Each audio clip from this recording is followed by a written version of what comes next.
حضرت محدث ابن جوزی نے لکھا ہے کہ حضرت حبیب اجمی ایک بزرگ تھے، ان کے پاس ایک شخص اکثر آتا تھا، بڑا مالدار تھا، ایک ہی بیٹی تھی، وہ بھی ٹانگوں سے معذور تھی۔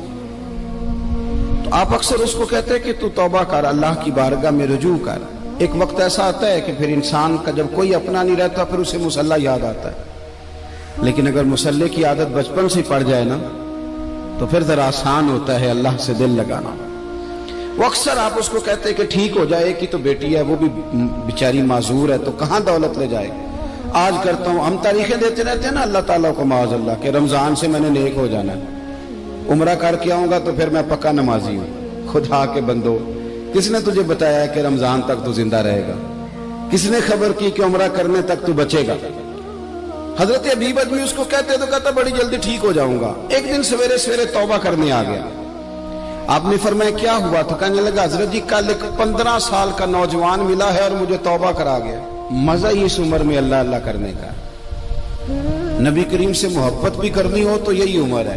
عشق لگا سی کھیڈاں کھیڈ دی نوں تے پھر مینوں کھیڈاں بھول گئیاں، کجل پایا سی میں یار دے ویکھنے نوں، پھر او دی یاد وچ روندیاں ہی ڈل گئیاں۔ حیدر شاہ اس گلی کدے نہ رولدی پر ہن تے رول گئیاں۔ جن لوگوں نے ابو جہل کو قتل کیا تھا ان کی عمر بھی 15 سال تھی۔ ہم تو بڑے ہی نہیں نہ ہوتے ساری زندگی، نہ ہمیں کو بڑا ہونے دیتا ہے، ہم بڑے ہی نہیں ہوتے، یہ تو عمر ہے کچھ کل گزرنے کی۔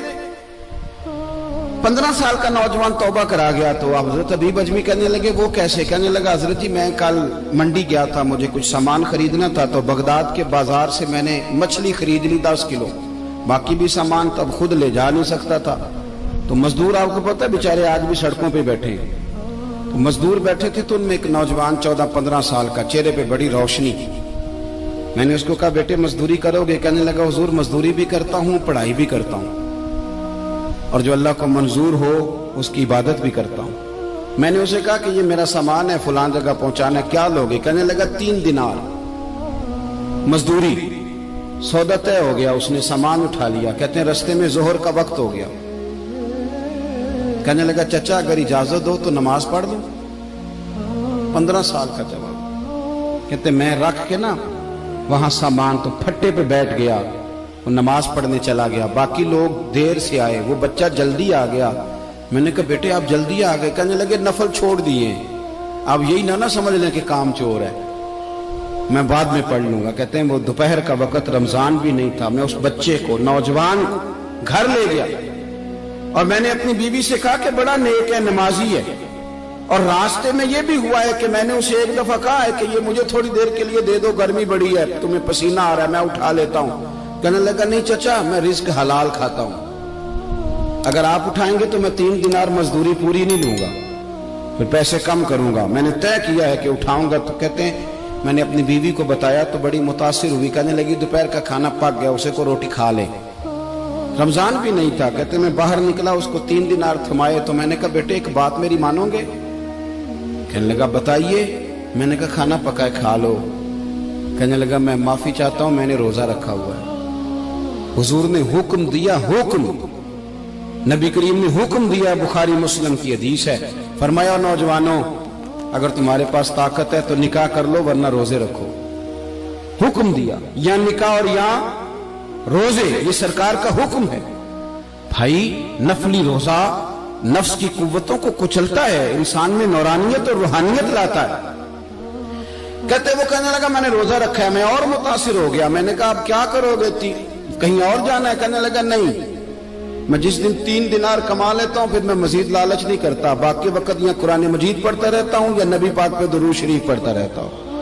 آپ بتائیں؟ تو میں نے کہا کہ افطار میرے ساتھ کر لو۔ کہتے ہیں میں اسے مسجد چھوڑ آیا اور خود میں لوٹ آیا، افطار کے بعد میں اسے لایا، کھانا کھلایا، عشاء پڑھی، اس کا گھر دور تھا، میں نے ڈرائنگ روم کھول دیا، بیٹھک کھول دی، وہیں وہ سو گیا۔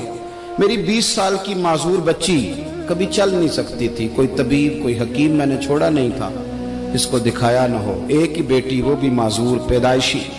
اس کے کمرے میں گئے، میاں بیوی اسے کھانا کھلا اور بتایا بیٹے ایک نوجوان ہے بڑا نیک ہے ہمارے گھر میں، آج بڑا پرہیزگار۔